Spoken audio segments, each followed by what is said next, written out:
ఓం శ్రీ మాత్రే నమః. అందరికీ నమస్కారం అండి. కరుంగలి మాల గురించి చాలామంది అడుగుతున్నారు. గురుగారని మాకు కరుంగలి మాల కావాలి ఎలా అని.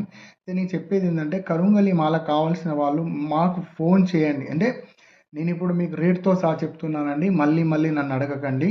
మీకు 6 ఎంఎం కావాలంటే రూ. 600, 8 ఎంఎం కావాలంటే మీకు రూ. 800, 10 ఎంఎం కావాలి అనుకున్నప్పుడు మీకు అది రూ. 1000 అయితదండి.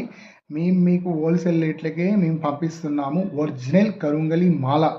మీరు ఒకవేళ తీసుకునే ఉద్దేశం ఉన్నప్పుడు స్క్రీన్ మీద నేను అమౌంట్‌తో సహా ఇస్తున్నాను. ఆ అమౌంట్ చూసి మీరు ఫోన్ చేయండి. తీసుకునే ఉద్దేశం ఉంటే ఒరిజినల్ జెన్యూన్‌గా మేము ఒరిజినల్ న్యాచురల్‌గా పంపిస్తామండి. కావాల్సిన వాళ్ళు ఫోన్ చేయండి. మీ అడ్రస్ డీటెయిల్స్ పెట్టండి. మేము కొరియర్ ద్వారా పంపిస్తాము. కొరియర్‌కి ఎంత అయితది? రూ. 80 అయితదా? రూ. 100 అయితదా? అది మీరు ఇచ్చుకోండి. మా దగ్గర ఈ 3 సైజుల కరుంగలి మాలలు ఉన్నాయి. కావాల్సిన వాళ్ళు ఫోన్ చేయండి. నమ్మకంతో చేయండి.